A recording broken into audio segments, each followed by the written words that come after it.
Oke, halo sobat ngobrolin ya. Senang banget nih ketemu lagi dengan sobat ngobrolin.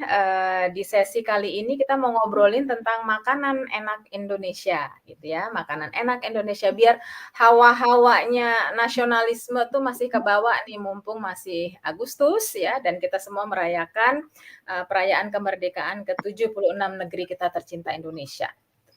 Nah, ya gitu ya.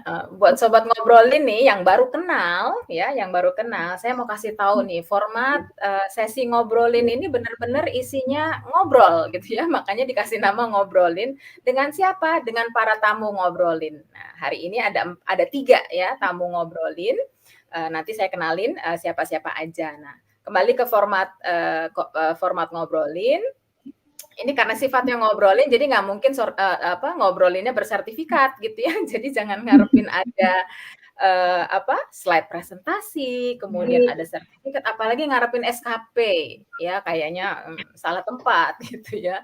Ini santai aja, pokoknya ringan ngobrolnya gitu ya. Nah, jadi niatan kami di sesi ngobrolin ini sebetulnya untuk silaturahim, gitu. Untuk silaturahim, ngobrolin hal yang ringan, tapi insya Allah berguna gitu. Berguna dan bermanfaat gitu ya.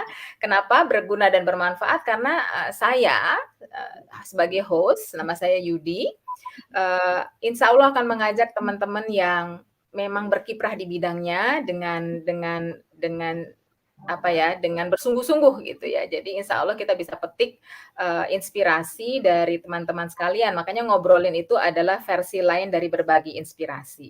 Nanti sobat ngobrolin boleh loh nulis di chat ya, ngusul topik ngobrolin berikutnya apa gitu ya. Nanti mungkin saya coba putar otak, keluarkan daftar kontak teman-teman saya yang bisa saya ajak ngobrol ringan-ringan tapi bermanfaat itu tadi.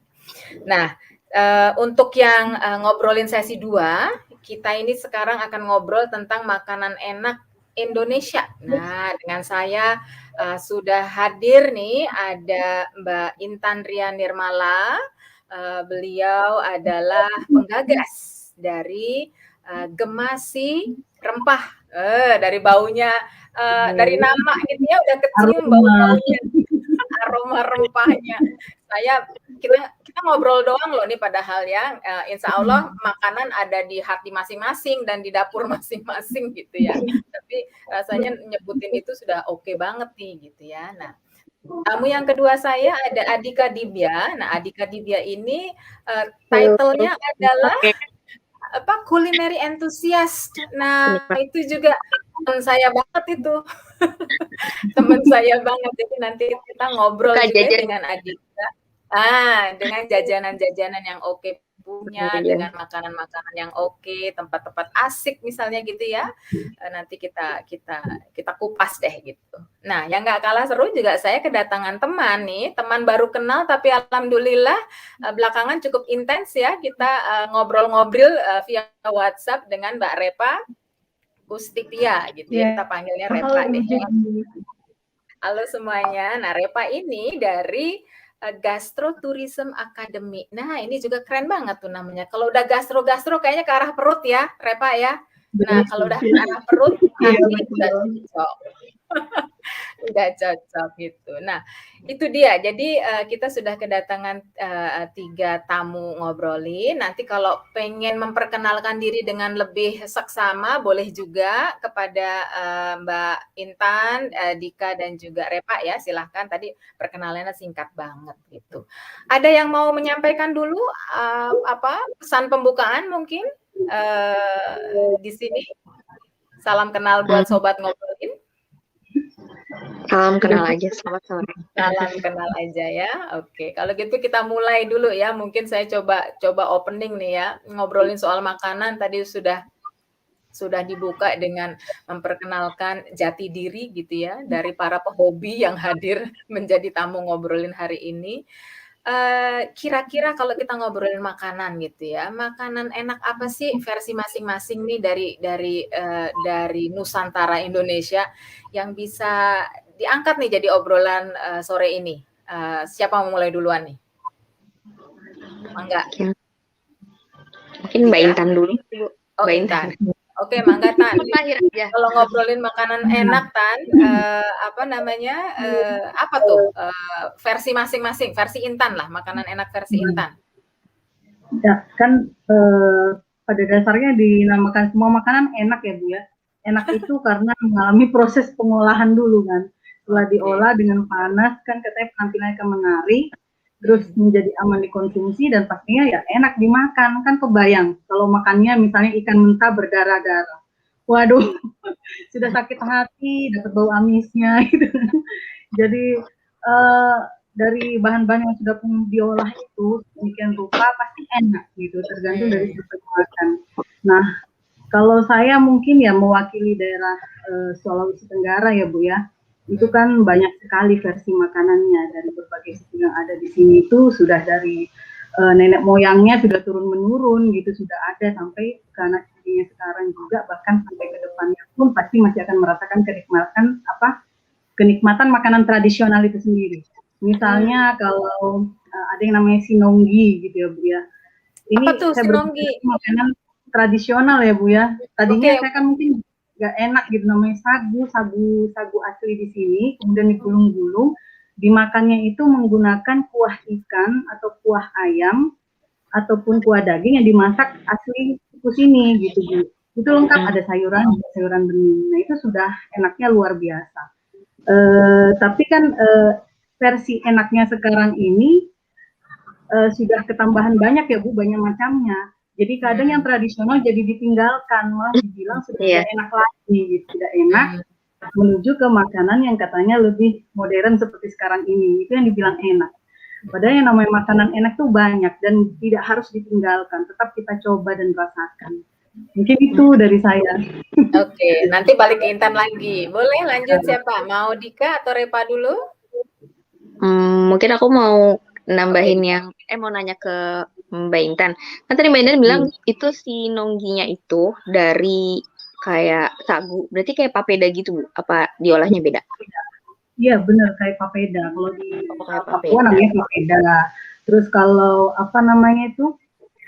di Sulawesi Selatan ada namanya kapurung. Nah itu beda cara pengolahan. Pengolahannya sama tapi penyajian yang berbeda. Pengolahannya sama, penyajian yang berbeda. Itulah. Kapurung juga pakai sagu. Dika ngerti kayaknya udah Sabang sampai Merauke nih masakan apa masuk ke mulutnya Dika nih ya. Enggak sih. Iya karena sering traveling juga. Terus juga salah satunya aku penggemar masakan Sulawesi sih sebenarnya. Oh, oke. Sulawesi itu kayak Manado, terus kayak daerah waktu itu ke Palu, itu termasuk yang aku suka gitu, karena apalagi kayak misalnya pagi-pagi, kalau di Sulawesi itu khasnya kan sarapannya nasi kuning, terus pakai ikan, cakalang, nah itu tuh beda aku tuh ngebandingin kayak beda nasi kuning daerah khas Sulawesi, sama yang di daerah Pulau Jawa gitu. Kalau Jawa tuh kayak, oh cuma kayak isinya kayak daun salam aja nih, sama serai, sama santan, tapi kalau di Sulawesi tuh kayak kayaknya ini ada palanya, terus kadang kayaknya ini tambah jahe dikit, jadi rasanya itu lebih lebih kuat, wangi. Yang membedakan ya. Terus kadang kan ada yang dibungkus pakai, kalau di Manado tuh kalau nggak salah pakai daun woka ya, pakai daun lontar gitu. Ya, daun woka gitu Bu. Jadi emang khas gitu di Manado. Terus waktu itu ya suka sih karena mungkin lauknya juga seafood kan, ikan cakalang, jadi kayak enak aja gitu. Di Ambon juga gitu kan, kalau pagi-pagi juga sarapannya nasi kuning kayak gitu. Emang aku suka sih daerah khas Sulawesi gitu, karena suka seafood juga kan di sana banyak. Terus ragamnya juga banyak, terus rasanya tuh lebih kayak ke gurih, asem, asin, terus baru manis. Kalau Jawa kan manis gitu, kalau sana tuh lebih gurih-gurih asem gitu, asin. Nah itu aku lebih suka. Terus benar juga sih kata Mbak Intan, enaknya sekarang itu sebenarnya kalau aku perhatiin, karena mungkin aku kan sempet bantuin YouTuber temanku yang separuh aku lemak itu untuk nyari konten, untuk brainstorming menu apa lagi nih ya yang disukai, istilahnya kayak disukai orang-orang atau gimana. Memang sih enaknya itu tuh mungkin anak muda kali ya Mbak Intan, kalau misalnya orang tua tuh pasti lebih suka yang masakan emang yang dulu-dulu lah, yang tradisional. Tapi kalau yang sekarang yang tipikal anak milenial nih, yang penting tuh kayak satu tuh pedes. Aku nggak tahu deh. Pedesnya tuh yang pedes ya? pedes banget. Bukan pedes yang nikmat ya. Pedesnya tuh yang pedes banget. Pedes yang sampai ke kuping pedesnya.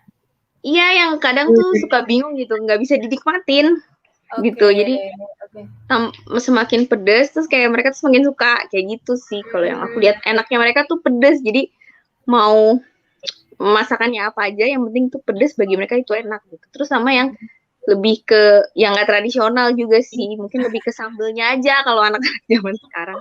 Enak tuh karena sambelnya gitu. Kalau gitu sih aku, pengalamanku aja sih buat konten itu YouTube tuh yang paling orang suka tuh pedes, terus yang namanya makanan enak tuh bakso. Udah itu aja. Kayak satu Indonesia tuh kalau udah bakso itu udah pasti ditonton. Terus kayak ya udah ini enak gitu. Jadi kayak lupa sama yang masakan yang lain gitu. Yang lain ya. Bakso kalau saya buat kalau lagi pusing ya nggak Repa. Kalau lagi liar gitu kayaknya makan bakso langsung terus gitu kebuka di otak gitu. Jadi nggak salah juga ya dibilang makanan enak gitu yang seumuran saya juga doyan gitu. Iya, kayak itu bakso tuh makanan masuk semua generasi kayaknya. Iya benar. Oke, Mbak Repa gimana? Kalau dari sisi Mbak Repa mungkin bisa juga terpengaruh dengan sukunya Mbak Repa atau pengalaman berkiprah di Gastro Academy ya? Gimana Mbak Repa? Iya, oke, terima kasih. Halo sobat ngobrolin dan semuanya. Ngomongin makanan enak ya. Saya akan memposisikan saya sebagai tukang jajan gitu. Jadi kalau ngomongin tukang jajan atau ngomongin makanan, yang tersirat makanan enak di depan mata saya adalah satu visualnya. Visualnya itu harus menarik. Kalau misalkan nggak menarik, kayak misalkan suka nih makanan berminyak, tapi menye itu kayaknya bukan makanan enak buat saya, karena buat mata saya, apa sih itu gitu. Terus visualnya menarik, terus menggugah selera. Kita belum ngomongin harganya berapa, kita baru tercengang, oh displaynya oke nih. Nah, setelah itu, karena saya anak kereta ya, waktu di Jakarta, Bogor, Depok, itu angker lah disebutnya anak kereta. Jadi pas masuk stasiun itu, aroma, itu bakalan ada aroma kopi, terus aroma bakery, itu tuh udah menggugah selera, walaupun bantu aromanya itu pakai parfum makanan kan, sekarang udah banyak gitu untuk untuk menyaring pengunjung atau pembeli gitu. Saya juga sering tertipu, wanginya kayak gini, pas udah di tokonya, beda ya, ternyata mereka pasang parfum. Oke, baiklah, saya tertipu gitu. Tapi kan dimakan juga pada akhirnya sambil nunggu kereta gitu. Nah, itu makanan enak. Yang kedua, yang ketiga itu porsi gitu.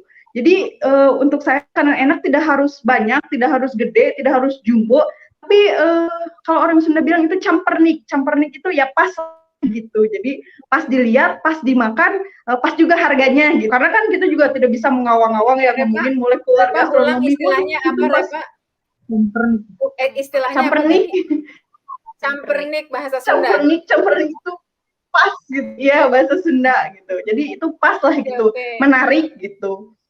Nah, untuk dibeli atau untuk dirasakan, untuk dirasakan gitu. Terus yang selanjutnya adalah yang paling sensitif saya, yang disebut makanan enak itu adalah suhu makanan atau temperatur makanan. Kenapa? Karena saya sering ngeliat puding roti itu kan sajiannya, kalau kayak kita ngomongin gizi kuliner dikit lah ya, menyerempet ke mata kuliah itu tata saji atau cara hidang itu kan memang penting gitu. Puding roti disajikan dingin, itu kalau misalkan Chef Juna bilang, ini udah benar gitu, penyajiannya gitu. Nah, itu berpengaruh buat saya gitu. Ketika saya disajikan bubur ayam panas, ketika datang dingin, ini kemana dulu bubur ayamnya? Apakah ayamnya baru disembelih apa gimana gitu.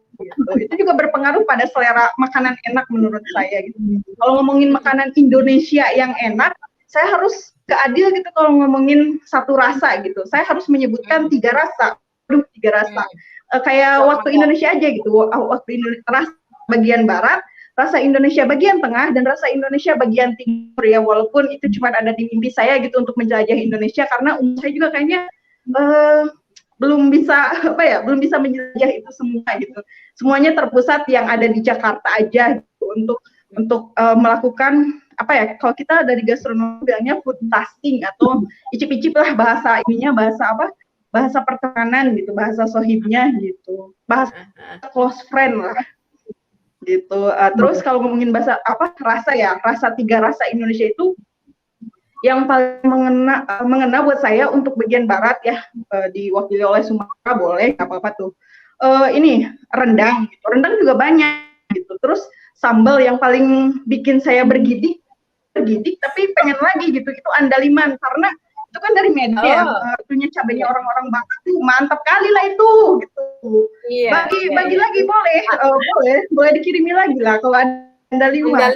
Terus di bagian tengah bisa bikin lidah bergetar andaliman itu, benar nggak? Colek dikan ya orang Sumatera. Ya, betul. Tapi nagih juga gitu. Terus ada rasa bagian tengah. Saya lebih ke area Bali ya, karena ya mungkin keseringan ke sana, apa destinasi favorit atau memang ditakdirkan ke situ terus gitu.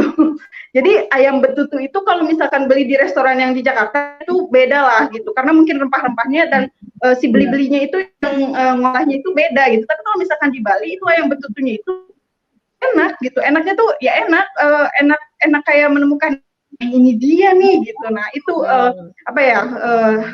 saya terhadap ayam betutu Bali. Kemudian ada Bali itu mengingatkan saya ada kopi ya, kopi Kintamani, asam-asam kecut tapi beli lagi gitu, udah tahu rasanya kayak gitu, tapi ketika itu diminum di Balinya langsung di Pulau Dewata, kekuatan dewanya juga mempengaruhi sajian itu, jadi saya juga merasa tersugesti gitu. Terus untuk rasa-rasa Indonesia Timur yang paling saya ingat itu adalah sambal colo-colo gitu. Sambal colo-colo ini dia unik, katanya sambal harus dicocol, tapi pada kenyataannya menyajikannya, cara makannya itu harus diminum. Kok sambal tapi diminum. Nah, itulah kalau orang Sunda bilang. Jadi itu keunikannya, bisa carilah teman-teman di sambal colo-colo gitu. Itu campuran dari bawang merah, cabai rawit, tomat, perasan lemon. Nah itu kan sambal biasanya disajikan sama ikan bakar tuh yang dari Maluku.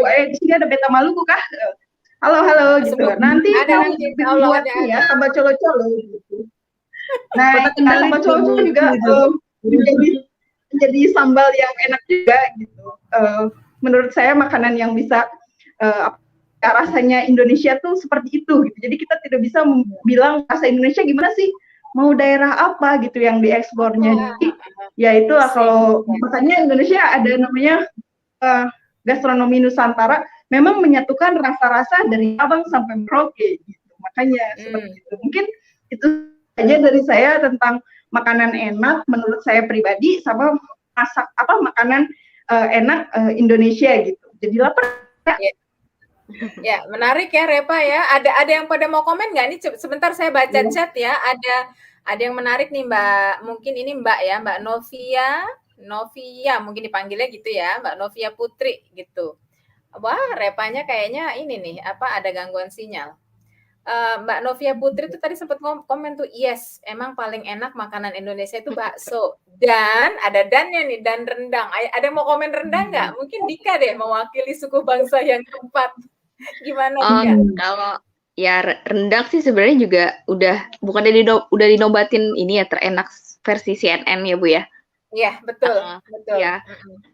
Itu kalau emang khas Sumatera banget kan sebenarnya, rendang emang paling enak karena mungkin cara masaknya juga, pengolahannya juga gitu kan, dan pakai rempah gitu. Cuman kalau sekarang tuh yang aku suka perhatiin rendang itu sekarang dijadiin kayak Japanese rice bowl gitu.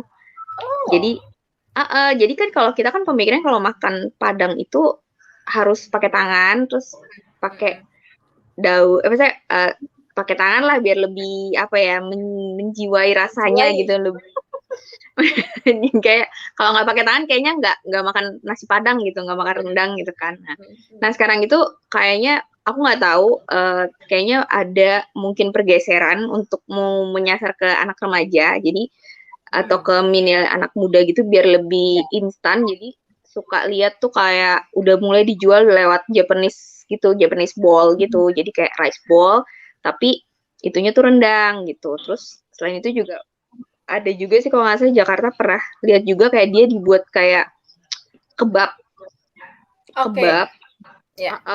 isinya rendang. Jadi mungkin biar lebih enak dimakan gitu kan. Ya. Kayak gitu Ya. sih kalau Ya. rendang sekarang kalau aku lihat Menarik ya, trennya. menarik ya. Kadang-kadang makanannya rendang gitu, tapi cara makannya macam-macam. Saya terus terang nih, kalau punya rendang bersisa tuh kan akhirnya copot-copot ya dagingnya ya, kayak abon. Kayak abon gitu kan. Nah, itu jadinya abon rendang, saya makan pakai sandwich deh, ditutup tambahin tomat, tambahin mozzarella gitu ya, dipanggang gitu. Udah deh makanan baru gitu. Jadi bisa dimakan buat sarapan. Ini Iya. ide aja nih bahwa makasih nih ya Mbak Novia ngomongin rendang jadi kita ngomongin versi-versi rendang, cara makan rendang gitu ya. Menarik. Tadi Repa sempat Kalau nggak salah juga McD kalau tiap 17-an itu dia selalu ngeluarin menu burger rendang dulu. Oke, iya memang harus lokal ya. Jadi franchise resto gitu juga harus mengangkat juga tuh ya makanan lokalnya apa. Rasanya di negara lain juga suka begitu ya. Ada khasnya gitu ya dari setiap franchise resto.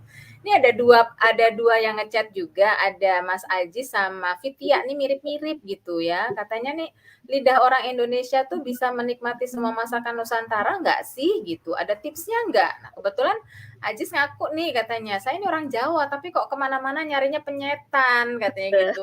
Nyarinya sambal. Mirip sama Fitia juga katanya, bisa makan nggak ya? Kalau nggak bisa nerima rasanya gimana? Katanya gitu.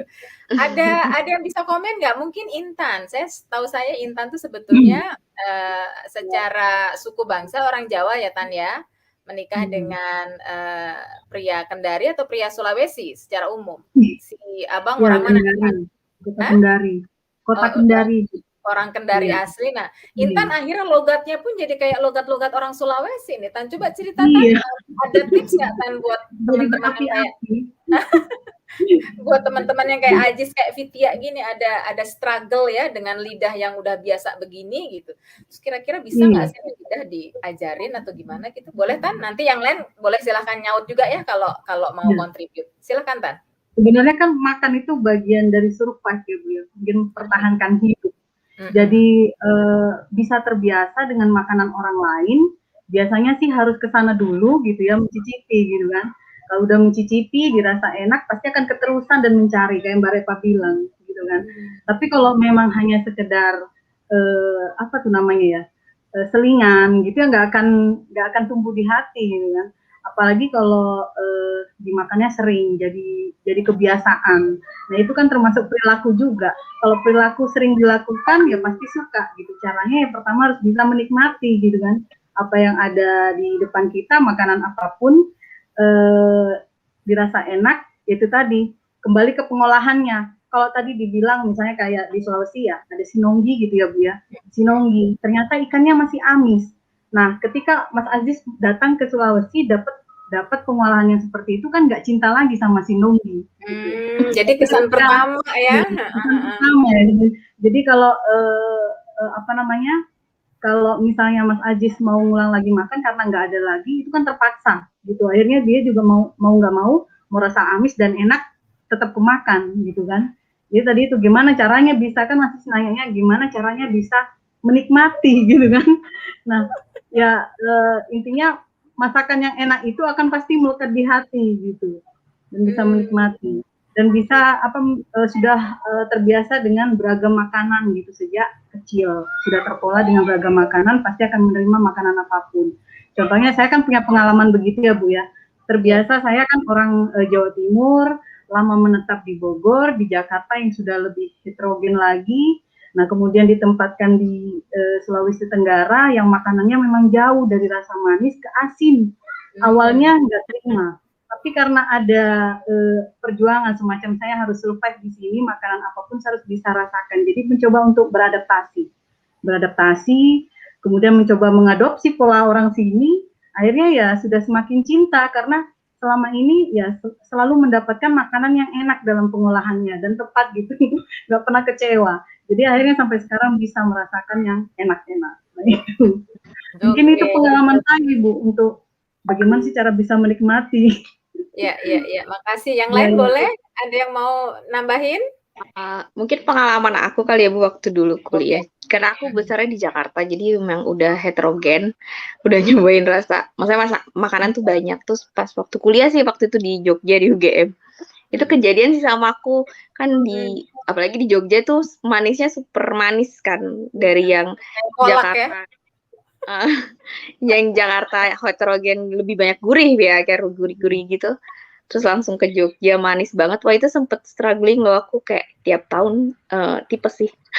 Karena nggak milih makan. Jadi bener-bener nggak mau milih makan, bingung nih.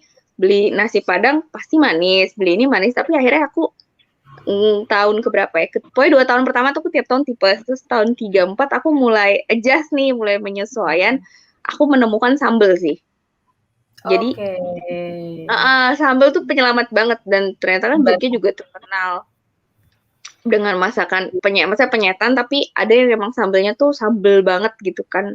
Ya yang bunarti lah atau gudeg mercon yang kayak gitu-gitu. Jadi ada sebenarnya rasa yang bisa aku adjust tuh ya sambal gitu. Jadi kayak sambal tuh penyelamat sih. Jadi karena itu jadinya aku udah mulai terbiasa. Cuman emang nggak akan maksain sih kalau makan Padang di sana atau sate Padang atau apa tuh kayak pasti rasanya beda banget sih di Jawa. Saya pas ke Jogja jangan deh gitu, maksud aku pasti akan kecewa. Jadi ya udah yang aku cari sambal gitu. Dan pokoknya kayak tiap minggu tuh ada 3 kali dalam seminggu aku pasti beli beberapa warung sambal yang emang aku suka gitu, yang pedes-pedes. Nah itu udah adjusting aja sih kayak gitu sama masakan daerah Jogja gitu. Jadi nggak maksain yang harus makan Padang juga, enggak. Jadi ya udah berusaha. Ternyata enak kok sambelnya gitu. Apalagi kayak ayam gepreknya gitu kan. Aku inget banget dulu ayam geprek Bu Rum, terus sekarang udah jadi terkenal yang dibawa sama artis siapa, Bensu ya kalau nggak salah. Nah itu tuh dulu awalnya tuh namanya ayam geprek Bu Rum, dan itu tuh kalau kita mau ke situ, dan itu tendanya kecil aja sih, sampai sekarang sih kayaknya masih ada. Dan kita tuh kalau dulu mau ke situ ditanya mau berapa cabe gitu, dan itu bisa dari 1 sampai 50. 1 sampai 50 tapi harganya sama. Jadi itu memang kayak masakan mahasiswa sih. Jadi ya udah aku kayak 5 atau 3 kayak gitu. Jadi langsung diulek. Beda kalau kita makan kayak di sekarang yang geprek bensu kan ada levelnya, terus kayak dituang doang kan sambelnya. Nah kalau waktu dulu tuh aku inget banget Ibu Rumnya sendiri yang ngulekin, jadi satu pelanggan satu menu, jadi kita di depan juga nungguin gitu. Dan itu emang beda banget rasanya sama yang ayam geprek yang sekarang udah gimana-mana gitu. Jadi itu sih kayak penyelamat. Menurut aku sambal tuh kayak di Indonesia bisa jadi pemersatu lah istilahnya gitu. Mama dan Mas Ajis kan cari penyetan. Iya. Cari sambelnya kayaknya. Iya, jadi kayak sambal tuh penyelamat seluruhnya sih, kayak mempersatukan bangsa lah. Kayak orang Indonesia nggak ada sih yang nggak suka sambal ya nggak sih Bu? Iya, benar. Saya pernah terlibat di penelitian gitu ya, kebetulan sama teman-teman di Malang gitu ya, meneliti anak remaja, dan yang diketemukan tentang anak remaja hobi sambal itu keluar jadi salah satu tema tuh dalam satu penelitian itu. Jadi saya confirm, oh ya emang nih si sambal ini kayaknya bisa jadi menu khusus gitu ya, bukan side dish lagi gitu, tapi it's a must gitu di dalam sebuah dalam sebuah set makanan gitu. Jadi dan barusan keluar ternyata Dika untuk bisa adjust caranya adalah mencari koneksi jembatannya ternyata sambal gitu ya. Jadi ini menarik juga nih ya. Oke. Repa ada mau nambahin, Repa? Ini tips untuk Ajis paling kalau misalkan biar bisa mencicipi semua masakan Nusantara ya. Kalau saya pengalaman saya mencoba food tasting, jadi saya pernah ikutan food tasting itu 150 rasa lah gitu dengan cara blind. Nah di situ kan ada satu tips mungkin ya yang bisa saya bagikan. Satu dari aromanya. Kalau misalkan aromanya sudah tidak sesuai dengan aroma yang kita inginkan gitu, biasanya itu makanan akan tertolak gitu. Dan memang terbukti saya menolak beberapa aroma, hampir 35 piring lah saya tolak aromanya. Padahal kalau dirasain itu makanannya memang enak. Tapi kan kayak misalkan saya waktu itu makannya memang masakan Nusantara, tapi ikutan tur hotel gitulah gitu. Jadi waktu itu saya mencium dan nyobain rasanya dage. Mungkin teman-teman nanti bisa di searching itu bahasa Indonesianya apa ya, dage. Jadi itu Coba ntar olahan ya. fermentasi biasanya kebanyakan di Cirebon. Ya di Cirebon itu biasanya. Dan saya ketika mencium dage itu nggak enak gitu menurut saya ya, menurut hidung saya pada saat itu. Tapi ketika dijelasin ini tuh berasal dari Cirebon gitu, terus dengan pengolahannya gini, barulah mau dicocol pakai nasi. Ternyata enak juga gitu. Ternyata hidung saya aja yang terlalu lebay untuk menolak suatu hidangan. Nah, itu juga berlaku ketika kita jalan-jalan atau ketika kita kulineran, ada aromanya yang nggak pas lah dengan kita gitu. Mungkin itu juga akan menolak dengan sendirinya gitu. Dan kemudian kalau kita ngelihat dari teorinya gastronomi itu kan ada transmigrasi makanan dan transmigrasi rasa dengan identifikasi rasa. Nah, karena kita kebanyakan identifikasi rasanya adalah rasa kita, memori kita pada masa kecil gitu atau pada masa-masa kelamaan tinggal di suatu tempat, makanya memori rasa itu yang akan terus terekam. Misalkan orang Padang ketika datang ke Jawa, dia akan mencari rumah makan Padang gitu. Itu juga saya lihat pada saudara saya ketika orang Padang beneran dari Payakumbuh, dia datang ke Tasikmalaya, dia harus berbelanja ke pasar, dia harus mengolah kuahnya itu, kuah kakap, walaupun tidak ada ikan kakap di sini, jarang gitu. Kita masak sendiri, gak mau datang ke rumah makan Sunda, katanya nggak berasa. Menurut saya sama enaknya gitu. Kalau saya kan tukang jajan, jadi apa aja itu masakan pasti enak lah gitu. Kecuali itu tadi ya dage, masih terkesan gitu. Jadi saya kalau misalnya datang ke Cirebon, saya suka tanya dulu, itu dage bukan gitu. Karena memang bukan trauma ya, karena mungkin pas food testing saya itu tidak terlalu cantik seperti para chef, para gastronomis yang sudah terkenal gitu, sudah jauh berpengalaman gitu. Saya kan kalau food testing gini, ini piring gitu kan nggak gitu ada prosedurnya gitu. Jadi harus dengan cara kita tuh bernapas dulu gitu, terus melihat sekitar, terus langsung mengangkat piringnya, ya mengapresiasi masakannya. Nah kalau saya kan pengen cepat gitu, ayo piring selanjutnya habis, padahal nggak gitu. Food testing itu 6 jam gitu, saya paling cepat 2 jam gitu. Loh kok ini banyak piring tertolak, ternyata itu dari aromanya kemudian ke displaynya ya. Itulah pelajaran yang sangat berharga buat saya dengan event food testing yang sangat banyak sekali ya, walaupun harganya itu cukup mahal ya, sama kayak liburan gitu ke suatu tempat gitu. Itu kan food testing gitu berapa ya, 6,7 jutaan lah. Mungkin kalau dapat sertifikasi dapat apa gitu ya, misalkan ikut latihan. Tapi kalau untuk food testing ya memang pengetahuan saya jadi sedikit meningkat gitu. Salah satunya adalah aroma. Ya mungkin aroma, itu saja. Iya. Repa, menarik tuh urusan dage, saya barusan browsing deh. Jadi dage itu sambal. Ya kan, Bu? Udang bentuknya gitu. Fermentasi udang gitu, Mbak Reva. Oh, fermentasi. Apa sih? Kayak udang buat baru ngeliat gambarnya doang. Udang ya, kan Cirebon terkenal udang.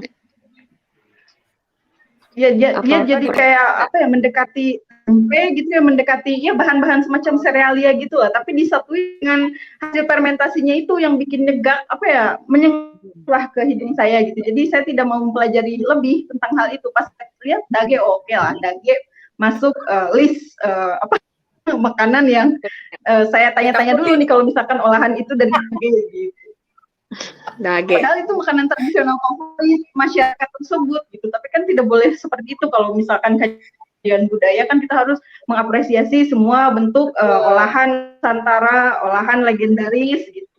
Ya saya menghormati saja gitu. Bagaimana tentang dage ini. Mungkin nanti saya juga bikin satu ulasan tentang bagaimana saya bisa melahap dage itu sampai habis dengan nasi gitu. Seru tuh ya. Nah, menarik nih ya ngomongin makanan enak, tapi kita mengerucut ngomongin sambel loh ya. Ini ada lagi nih Mbak Almira Sita nih, Mbak Sita nih ya. Halo Mbak Sita, terima kasih kunjungannya. Nih geng Jogja nih. Nah, ini komennya oke juga nih ya. Coba deh coba kita telisik juga untuk bisa dibahas sedikit nih. Ada nggak sih masakan Indonesia atau fast food yang nggak cocok gitu sama sambel? Kalau Mbak Sita sih mikirnya kayaknya cocok semua ya. Nah, pendapat teman-teman gimana nih? Intan mungkin Tan? Sambel gimana Tan kalau di Sulawesi Tan? Itu ini nggak prima donna ya? udah itu tadi yang dibilang Mbak Repa, kalau di sini kan ada sambal colok-colok juga, dabu-dabu, semua sambal untuk yang bakar-bakaran itu semua cita rasa alaminya ada gitu. Kalau yang nggak cocok, nggak, maksudnya ini masakan jenis apa ya? Apakah masakan asin, manis? Tadi contohnya ya kayaknya masakan asin ya maksudnya ya, Paling masakan Indonesia atau fast food gitu. Aku pernah ini sih kayak agak aneh sebenarnya. Biasanya kan kalau kita makan sambal tuh pakai nasi atau di bakso atau di mie gitu. Cuma kalau misalnya kayak waktu itu ke Balikpapan atau ke Ambon tuh, kalau di Balikpapan tuh ada sebutannya sanggar, pisang sanggar. Itu dimakannya pakai pakai cabe, pakai sambal, itu enak banget. Iya, itu padahal pisang goreng. Jadi kadang pisang goreng gitu. Terus cobain waktu itu juga pernah singkong goreng makan pakai sambal, itu enak. Agak awalnya kaget, tahu-tahu nambah ya Dika ya. Iya. Pisang goreng. Iya, di sini juga gitu Mbak Dika. Gimana apa namanya, goreng-gorengan juga di sini juga gitu, goreng-gorengan pakai sambal. Kayak itu dibilang nggak cocok pakai sambal, ya orangnya aja nggak suka sambal gitu, yang nggak mau. Iya, berarti cocok sama Mbak Sita. Tadi Mbak Sita juga bilang kayaknya nggak ada ya masakan Indonesia nggak cocok pakai sambal, semuanya serba cocok gitu. Ada satu hotel yang saya pernah kunjungi di Jakarta. Itu pertama kali masuk ke ruang makannya, yang disajikan adalah 25 jenis sambal di depan. Kita jadi suruh milih, lo mau makan yang mana, dengan apa, dengan sambal yang mana. Lah, saya juga dari keluarga yang doyan pedes gitu kan ya. Jadi yang ada, makan nasinya banyak gitu, karena niatnya mau nyobain target 10 macam sambal. Jadi sedikit-sedikit dicobain gitu. Itu memang luar biasa sih ya. Jadi khasanah persambalan itu memang luar biasa di Indonesia. Mungkin next time kita ngobrolin sambal ya, dari aspek apa? Vitamin C-nya mungkin atau meningkatkan nafsu makannya ya, nanti mungkin bisa kita bahas lebih lanjut. Coba kita intip lagi, ada beberapa chat nih ya. Ada nih katanya, Mimin nih ya, si Mimin satu langkah katanya waktu umroh walaupun di hotelnya nyediain masakan Nusantara ya, jadi karena masakan Nusantara tapi dibikinnya di negara yang bukan Nusantara gitu ya, jadi rasanya beda gitu, jadi ujung-ujungnya balik lagi ke mie instan sama ayam albaik. Kalau yang kenal ayam albaik, setuju nggak nih? Ada yang pernah ngalamin nggak nih sejenis ini nih? Kita berada di satu tempat gitu ya, terus tempat itu berusaha, satu negara. Terus tempat itu berusaha sebetulnya menyajikan gitu ya masakan Nusantara, mungkin chefnya, tukang masaknya gitu mungkin sih tetap orang Indonesia ya, dengan bahan-bahan yang diupayakan mirip gitu, tapi ujung-ujungnya rasanya sebetulnya nggak deket tuh sama yang biasa kita makan. Ada pengalaman seperti ini? Pastinya lah Bu. Ya, mirip ya. Jadi itu kira-kira kenapa ya? Apa bahannya beda gitu ya kali ya Repa ya? Ini nanya sama orang gastronomi nih. Apa karena bahannya beda gitu Repa? Jadi atau alamnya beda gitu ya. Jadi rasa makanannya juga beda tuh. Kayak gado-gado makan di Australia gitu kan, nggak sama gitu ya. Bahannya kali Bu, bahannya. Soalnya kayak aku pernah, istilahnya kayak Indonesia kan juga banyak kopi ya. Aceh punya atau Lampung punya. Terus tadi Mbak Repa nyebut bilang Bali punya, kayak gitu. Sulawesi juga punya, kayak gitu. Sampai ke Papua juga punya, kayak kopi aja tuh dari datarannya aja udah beda-beda gitu kan setiap.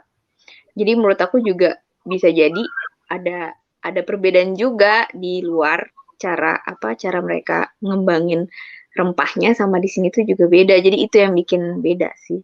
Kayak gitu. Kayak aku juga sempet kayak agak-agak ini sih, jadi karena kayak mungkin suka sambal juga. Jadi kadang sekarang kalau lagi dinas gitu, traveling tuh suka iseng. Kayak kemarin terakhir baru pulang dari NTT tuh, ternyata ada cabai yang kecil-kecil banget. Kecil itu kecil banget gitu, nggak ada di kurus.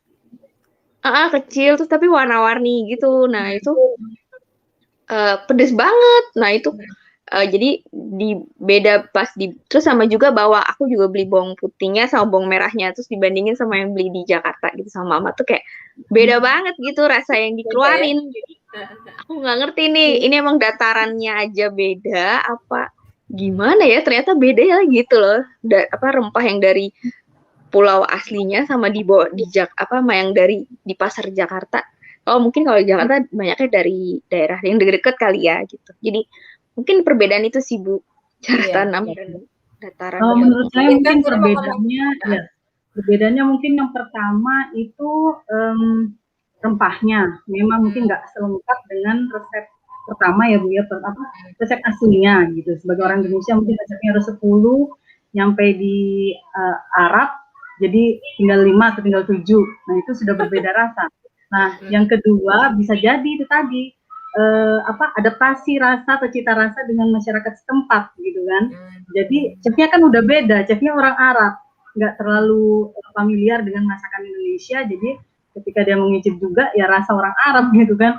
Akhirnya ketika orang Indonesia mau ngicip kan, yang dirasa juga pasti kok nggak seenak di Indonesia ya Pak. Mungkin itu sih 2 hal itu sih Bu yang saya lihat gitu ya. Iya. Ya, menarik. Repa mau nambahin juga ini terkait masakan dimasak di negara berbeda. Iya, waktu itu saya pernah ngobrol-ngobrol tuh pas di Singapura ya, ikut kayak food adventure gitu. Jadi Singapura itu punya hawker culture. Aduh, susah. Hawker culture, nanti aja ya itu apaan. Itu kan kayak misalkan kita tuh kayak kalau di Jakarta tuh glodok gitulah ya, tempat-tempat makan kayak gitu. Nah, di situ saya nemuin risoles. Risoles kan dari Indonesia gitulah ya, terkenalnya lah sama kita risol gitu.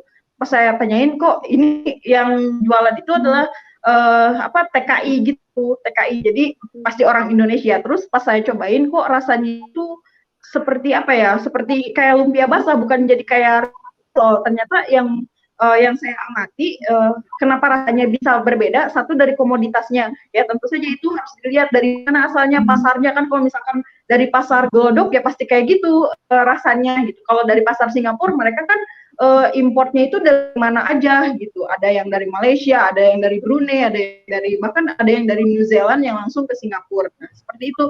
Nah, perjalanan rantai pasok pangan juga mempengaruhi gitu. Yang kedua adalah resep standar. Nah, apakah si pembuatnya atau si pengolah makanannya itu adalah orang aslinya atau orang asli Indonesia dan sering membuat masakan itu atau tidak gitu. Kalau misalkan coba resep-resep kayak home recipes, itu kan kita juga ibu-ibu rumah tangga sudah terbiasa ya ketika ini nih resep baru tentang roti yang paling terkenal kemarin-kemarin, roti sisir misalkan, atau roti apa gitu. Nah, itu juga akan berpengaruh gitu. Satu karena karena keterampilan dan pengetahuannya gitu yang masih coba-coba, ternyata kita zong juga gitu, malah nyobain masakannya dia, padahal dia sendiri nggak terbiasa membuat itu gitu. Nah, mungkin itu juga bisa jadi satu catatan gitu ketika datang ke negara lain tetapi ingin kekeh masakan Indonesia. Kalau satu tips dari saya, gimana caranya makan di negara lain tapi rindu Indonesia, sebetulnya itu jangan menjadi patokan gitu. Ketika datang ke negaranya, silahkan rasakan masakan khas negaranya, tanyakan yang terenak bagaimana, mereka akan mereferensikan bahkan merekomendasikan gitu. Ketika saya datang ke Filipina, saya kaget, semuanya kok makanan dagingnya daging babi semua gitu. Nah, saya tanya, makanan yang paling enak di sini apaan gitu, oleh-oleh terenak di sini apaan? Mereka bilang polvoron gitu. Silakan kamu datang ke polvoron. Pas saya cobain, ternyata enak banget itu, kayak kayak kue gitu. Ternyata benar. Kalau justru ketika saya datang ke Filipina, terus saya nanyain ada nasi goreng nggak, pasti mereka bikin nasi goreng pakai garam doang gitu sama lada hitam. Itu kan bukan saya banget gitu. Kayak gitulah gitu. Iya. Jadi mirip ya yang disampaikan sama Intan tadi gitu ya, bumbunya harusnya originalnya ada 10, tapi karena satu dan lain hal tiba-tiba jadi 7 atau 8, udah beda aja gitu ya. Nah, ini urusan adjustment ya, kita menyesuaikan diri gitu ya. Nah, ini ngomongin makanan enak Indonesia memang akhirnya melebar ngomonginnya udah urusan masakan dunia gitu ya. Ini menarik juga nih, ada komen dari Mbak ini Octavia Lestari, ini juga teman saya nih, Mbak Ayi nih ya, katanya ini penggunaan rempah terkait dengan sejarah jalur rempah di Nusantara, akhirnya dia membuat invasi ke Nusantara. Nah, mau nanya Intan sekalian nih Tan, karena Intan adalah penggagas Gemasi Rempah gitu ya. Cerita dulu dong Tan, apa sih yang kamu kerjain Tan dengan komunitas kamu itu Tan? Nah, nanti baru kita mepet-mepet ngobrolin yang dikomenin sama Ayi ya. Gimana Tang? Iya.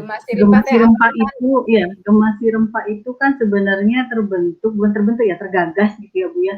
Karena memang dari adanya anggapan bahwa tuh masak itu ribet, mahal gitu kan. Terus masak itu buang-buang waktu, dan juga kalau ada sisa ntar juga mubazir gitu. Jadi orang udah nggak mau gitu deketin apa sih masak itu gitu.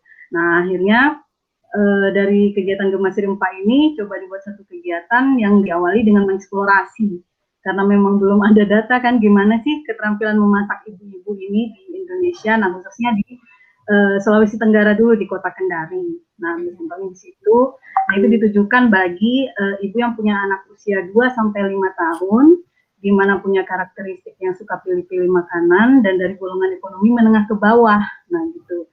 Jadi ini kan yang uniknya itu golongannya bukan menengah ke atas gitu yang bisa sembarang beli gitu kan, tapi menengah ke bawah yang notabene memang ibu-ibunya itu memang mengharuskan untuk memasak di rumah gitu.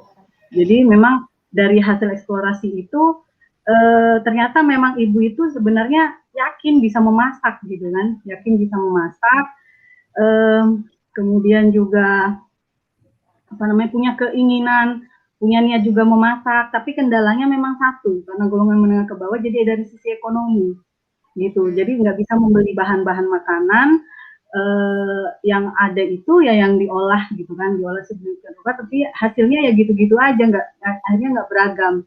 Pola makannya anak itu cenderung makanan di rumah. Jadi anak tuh nggak, kalau makanan utama itu makan di rumah, tapi untuk jajanannya ini yang relate sama warung gitu. Jadi snack-snack yang mungkin nggak seperti yang dibilang Mbak Adiba ya, yang biasa beli misalnya makanan itu yang kalau kuliner itu kan makanan kayak bakso apa gitu ya. Ini enggak, yang dibeli itu adalah makanan-makanan seperti snack-snack ringan gitulah.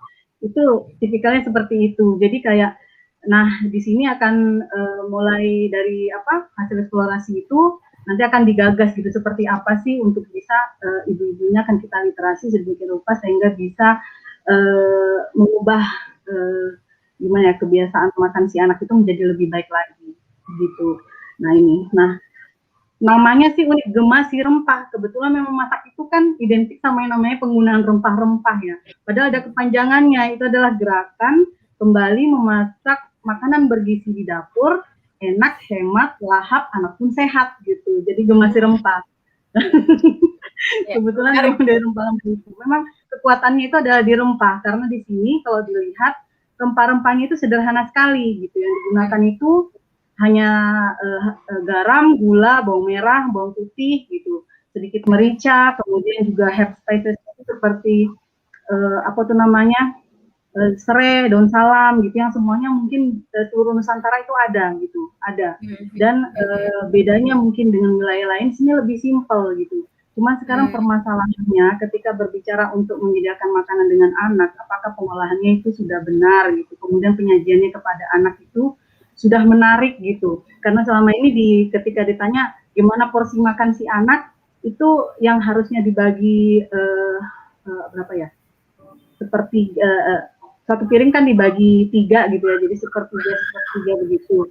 Nah sepertiga nasi, sepertiga sayur, 2, sepertiga lauk gitu. Tapi nyatanya itu yang ada itu kan untuk anak usia seperti itu nasinya sendiri 2/3 ditambah dengan lauknya.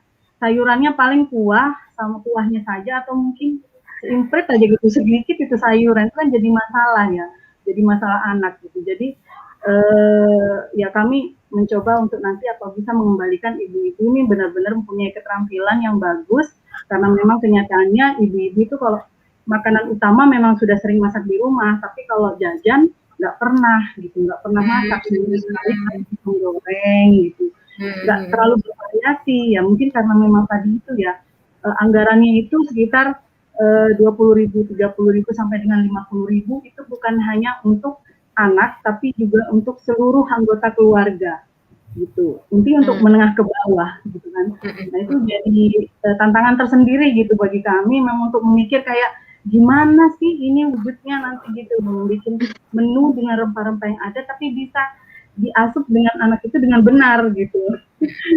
Jadi kayaknya butuh pencerahan. Ya, betul. Dengan banyak tadi itu kayak Mbak Diba ya, kulineran kemana-mana gitu, kemudian mencoba untuk melihat keragaman makan yang anak-anak itu suka seperti apa bisa nanti dimodifikasi seperti ini. Itu masih ada langkah tersendiri gitu, ada cara tersendiri. Ya, kalau rempah-rempahnya tadi ya jujur semua ada gitu di Nusantara ini tumbuh gitu, mau merica, mau lada hitam, mau apa ada. Cuma kalau untuk sejarahnya, nah itu mungkin Mbak Repa mungkin nih yang ahli kuliner dan Iya. Menarik nih ya yang disampaikan Intan ya, dengan proyek yang sekarang masih berlangsung gitu untuk menggerakkan kembali ibu-ibu biar bersemangat masak gitu ya, karena memang bagian dari pola asuh itu kan memang pola asuh berkaitan dengan pemberian makan kepada anak. Nah, ngomongin ngajarin anak supaya suka makan makanan yang enak atau makanan rumahan gitu ya, istilahnya kan memang tadi udah diobrolin tuh, kayaknya dari kecil udah dibiasain gitu makan makanan ini itu, jadi nggak kagok gitu pada saat dewasa dengan nggak cuman terfokus pada satu rasa gitu atau pada satu jenis masakan karena biasanya hanya itu. Jadi ini menarik banget dengerin Intan, dengerin Dika dan Repa ya, bagaimana proses-proses mendidik indera perasa kita gitu ya, supaya bisa terbiasa walaupun tetap ada hal-hal yang kita nggak biasa tetap gitu ya, tetap masih bisa masih ditolak gitu, tapi poinnya memang kayaknya faktornya pembiasaan gitu. Nah, ini yang disampaikan sama Mbak Ayi ini lebih ke mungkin sejarah tadi ya disampaikan oleh Intan gitu. Ini gara-gara rempah Indonesia memang akhirnya ada banyak cerita cerita invasi bahasanya Mbak Ayi ini di chat gitu ya ke Nusantara gara-gara rempah-rempahnya gitu. Mungkin ya ini sudah banyak diketahui juga ya di banyak dokumen gitu ya terkait perjalanan rempah Nusantara menuju dunia gitu. Nah, saya jadi teringat ingin share juga gitu betapa Indonesia pelajaran SD nih gitu ya. Kayaknya saya SD-nya udah duluan banget ya dibandingkan Intan dan Repa, tapi mungkin pelajarannya sama gitu. Indonesia sebagai daerah persilangan ya, dari persilangan budaya dan segala macam, tempat mampirnya segala rupa gitu, memang akhirnya saat kita bilang makanan Indonesia tuh yang ini gitu ya, mungkin sih kita kudu nanya sama food historian gitu kali ya Repa ya, bener nggak sih ini makanan asli Indonesia, mengingat sejarahnya itu pengaruh bakso aja contohnya, emang tuh makanan Indonesia gitu. Saya yakin tuh ada pengaruh China gitu ya dari makanan kita. Terus kari segala macam tuh ya, perjalanan India dan teman-temannya gitu ya ke arah kita gitu juga menurut sejarah yang pernah saya baca juga yaitu indahnya kita berada di persilangan sehingga apa yang kita nikmati sekarang sebagai bangsa itu menjadi kaya sekali gitu. Nah, berkaitan dengan urusan invasi rempah ke Nusantara, Repa mau ada yang disampaikan, Repa? Mungkin kalau perjalanan rempah-rempah ya bisa dicari mungkin nanti dokumennya kedatangan I Sing. Aduh gimana ya ngomongnya, I Sing gitu. Nah, itu ada perjalanan rempah-rempah dimulai kapulaga, kemudian dari mulai merica gitu. Kenapa merica itu tersebarnya di Sunda sama di Sumatera gitu. Nah, itu juga bakalan memperkaya hazanah. Nah, kalau teman-teman sobat ngobrolin pengen lebih tahu, mungkin nanti bisa dicari aja di dokumennya Kemendikbud, itu juga udah banyak menjelaskan rempah-rempah atau jalur rempah di Instagramnya itu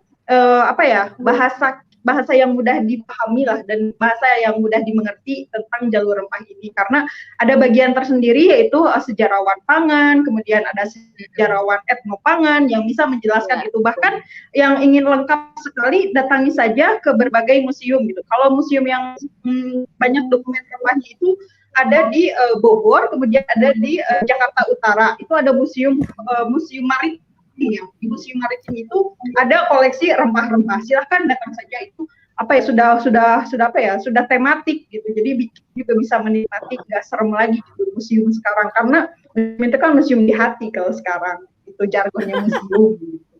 Iya, betul.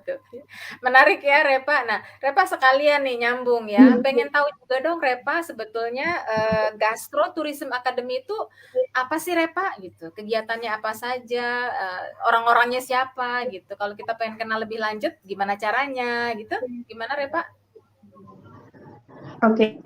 Jadi Gastro Tourism Academy itu berawal dari tahun 2011, wah lama banget itu ketika saya masuk kuliah gitu. Jadi saya itu suka jalan-jalan, suka makan-makan, tapi saya juga suka ngeliatin ritual-ritual pangan gitu, kayak pesta nadran di Cirebon, kemudian ritual ngikis kalau lagi di Banjar ataupun lagi di daerah Parahyangan lah, itu kan ada ya kayak mensucikan benda-benda pusaka. Nah itu kan suka ada tuh makanan yang gedebuk pangan ya, gedebuk itu dia banyak tuh hasil bumi dilempar-lempar. Nah, saya tuh suka tertarik dengan itu.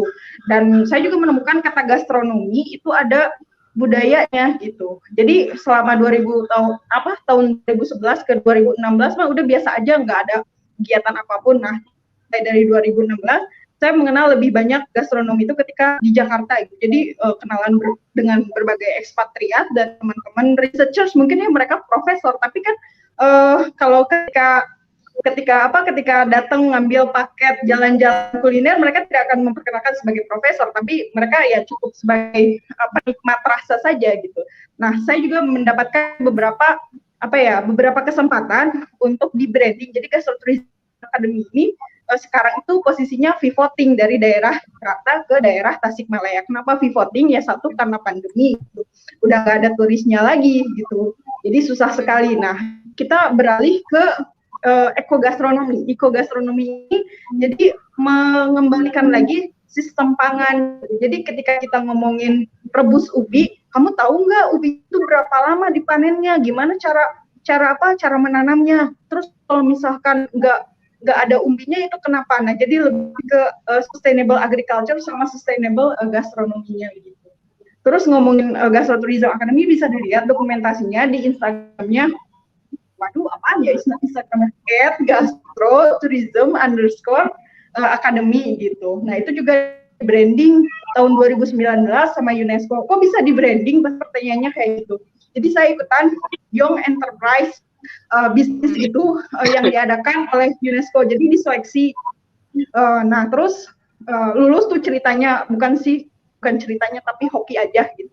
Hoki ya, kena jadi beneficiaries dari UNESCO itu, terus di branding dibantu sama Institut Kesenian Jakarta sama komunitas Kita Muda Kreatif dari UNESCO-nya, terus dibantu sama City Foundation. Jadi kita tuh difasilitasi di branding jadi The Gastronomist. The Gastronomist ini adalah ruang gastronomi Nusantara. Jadi everybody semuanya homo sapien boleh menulis tentang cerita makanan, cerita nggak punya pangan, cerita pokoknya yang menyangkut dengan rasa, bahkan cerita buku masak ibunya atau neneknya atau uyutnya boleh ceritakan di The Gastronomist. Karena saya ngelihat Malaysia udah punya jurusan gastronomi, kenapa Indonesia yang mega biodiversity nggak punya jurusan itu gitu. Jadi saya memulainya dengan yang sedikit berbeda gitu, dengan teman-teman gizi, ahli gizi, tapi kita lihat menu-menu di rumah sakit apakah itu sudah masakan Nusantara gitu. Kan kebanyakan bubur biasa aja gitu, dan itu saya sebagai pasien waktu itu merasa bosan gitu, ingin menikmati ketika sakit tapi masakannya masakan Nusantara gitu. Nah, berawal dari situ juga berkumpullah sekarang jadi Gastro Tourism Academy yang dimana kedepannya bisa mewadahi para gastronomis yang bisa mempromosikan atau mendiplomasikan masakan Nusantara. Siapa lagi kalau bukan anak muda gitu kan. Oh iya, Gastro Tourism Academy itu siapa aja? 3 orang. Masih di bawah 35 tahun semuanya. Masih di bawah 30 tahun. Saya Repa Kusikia, mungkin sekarang bilang sebutannya kalau misalkan udah 10 tahun kan gastronomi gitu. Ada keren sedikit lah gitu. Terus ada food historian tapi cultural. Jadi dia itu guru sejarah tapi suka ngoleksi cerita-cerita kayak petani, pangan kayak gitu. Nah, sisanya lagi siapa ya dia? Dia nggak tahu lah gitu. Satu lagi masih anak muda gitu. Dia itu untuk promosi kayak youth jurnalisnya, dia nulis gimana kegiatan kita hari ini. Udah gitu aja sih, sisanya semesta ini yang dukung, udah gitu. Menarik banget, Repa. Ini juga teman-teman ya, baik yang sobat ngobrolin ya, yang nyimak. Mimin satu langkah sudah coba chat juga nih ya, Gastro Tourism Academy Instagramnya teman-teman Repa gitu ya. Siapa tahu pengen tahu lebih lanjut, mungkin bisa berkontribusi juga ya Repa ya. Sama juga dengan yang dilakukan oleh Intan tadi ya, dengan Gemasi Rempah itu ya, kita berharap betul-betul nanti gerakannya juga bisa sesuai dengan tujuan ya, ingin mengembalikan memasak di rumah sebagai sentra atau apa ya sebagai sentra bagian dari mengedukasi ya anak-anak kita supaya kenal dengan cita rasa, dan harapannya nanti berkembang menjadi lebih baik, dan tadi nggak kagok ngerasain rasa yang macem-macem gitu. Nah ini jadi saya pengen ke Dika nih. Dika sebagai culinary enthusiast gitu, Dika. Teman-teman Dika tuh siapa sih, Dik? Kamu bergerak sendiri gitu atau sebetulnya ada juga apa enggak sih gitu teman-teman yang kayak kamu gini nih, coba sana, coba sini makanan-makanan gitu? Enggak sih, cuma aku sama temenku yang YouTuber Separuh Aku Lemak aja sih. Jadi emang dulu tuh awalnya tuh dia belum jadi YouTuber, masih food blogger, jadi lewat Instagram. Awalnya sih karena dia emang suka makan kan. Dia suka makan, terus tapi dia tuh terfokus makan enak. Nah kalau aku tuh nggak cuma makan enak, kalau aku memang pengen cobain yang lain-lain gitu. Maksudnya enak tapi bukan yang jalur comfortnya orang, nah gitu. Nah dari situ jadi kayak sempet ngebantuin dia, ngasih tahu kayak di sini ada makanan ini loh di Jakarta, ada yang khasnya sini.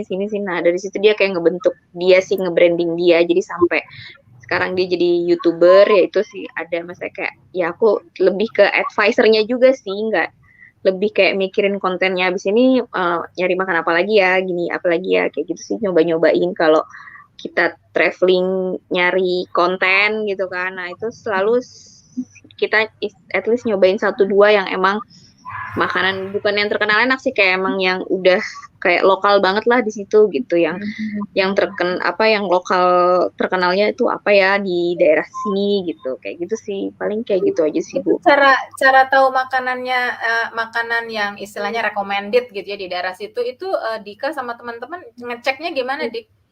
Ya karena emang survei gitu ya, gimana tuh, Dik?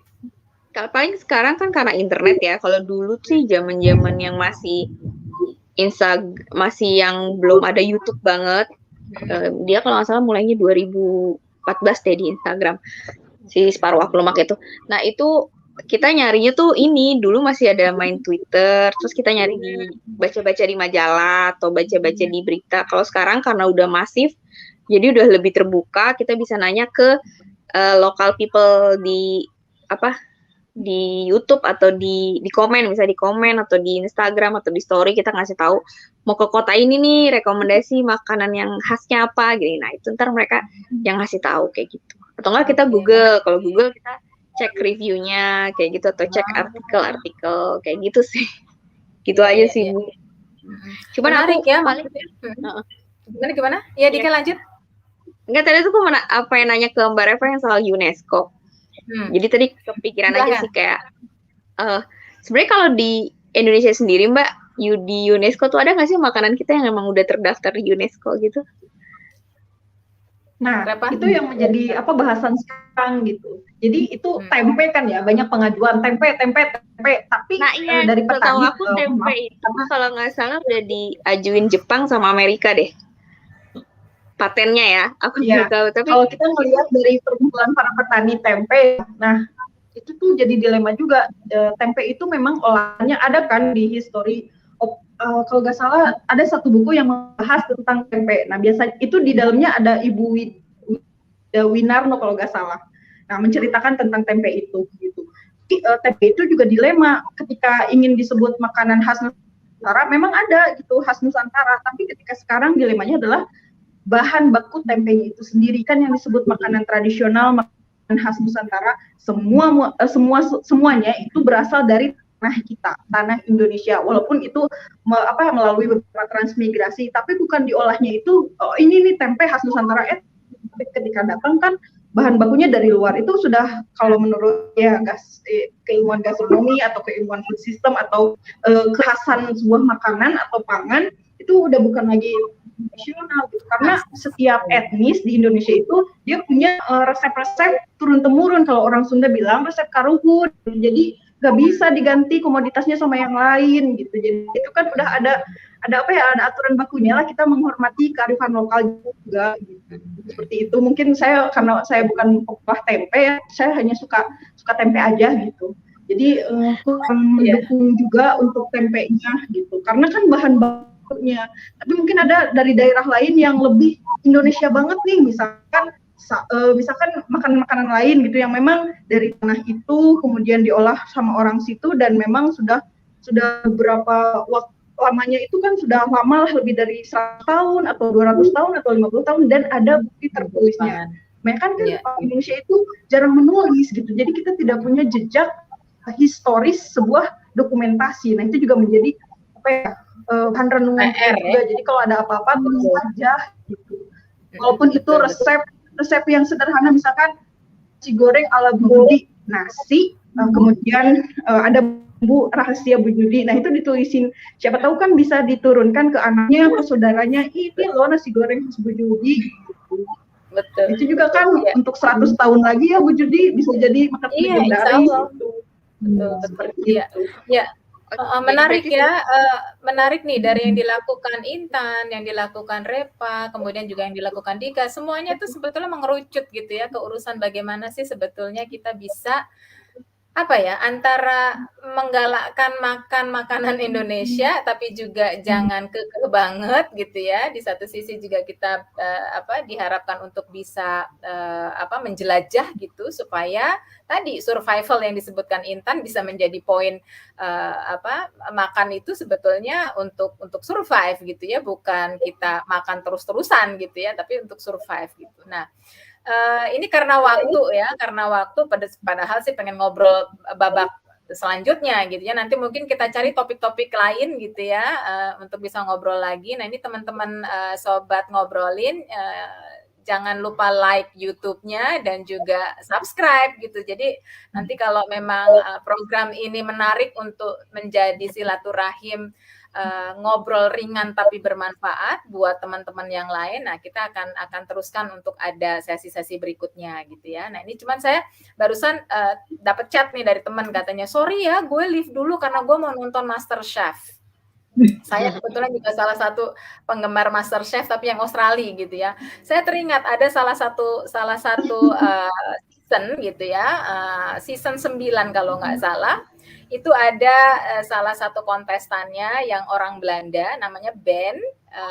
Kalau udah orang Belanda tinggal di Australia, nggak jauh deh sama Indonesia. Jadi rupanya tantenya tinggal di Bali. Jadi satu saat dia masak nasi goreng ala Indonesia. Udah kebayang pakai apa? Pakai terasi gitu kan. Itu buat si jurinya joget pada saat ngicip makanannya dia. Jadi itulah tadi ya, kita ngomongin nasi goreng, mungkin pengaruhnya adalah pengaruh Cina ya, pengaruh dari Tionghoa, daratan Cina sana, tapi akhirnya kita mengadopsi gitu makanan nasi goreng menjadi khasnya Indonesia gitu. Dan sekarang banyak versi ya, mungkin akhirnya menjadi nasi goreng Korea juga ada kali ya, pakai bowl gitu ya Dika ya. Jadi memang fusion dari makanan Indonesia juga rasanya di satu sisi tidak bisa dibendung, tapi kita juga tetap tadi pengalaman yang disampaikan Intan dan Repa untuk tetap istilahnya menjunjung resep-resep masa lalu gitu ya, supaya nggak hilang. Sebaiknya memang mulai ada nih yang melakukan penulisan-penulisan agar terdokumentasi. Dengan ini mungkin kita juga ingin menggugah sobat-sobat ngobrolin yang menyimak gitu ya. Mana tahu ada yang tertarik dengan bidang ini gitu. Mari yuk kita coba bersama-sama mencoba berkontribusi sedikit demi sedikit agar hasanah masakan Nusantara memang terus dikenal hingga apa ya, hingga akhir zaman mungkin bahasanya begitu ya. Dengan ini saya Yudi berterima kasih banyak kepada Intan, Dika, dan Repa. Terima kasih banyak atas waktunya dan juga sobat ngobrolin yang hadir, yang sudah chat. Nantikan ngobrolin sesi selanjutnya. Bismillah, semoga ini menjadi manfaat buat kita semua. Makasih banyak ya. Kurang lebihnya saya mohon maaf. Assalamualaikum warahmatullahi wabarakatuh. Terima kasih. Ya, dadah. Terima kasih banyak ya. Sama-sama, Ibu. Ya.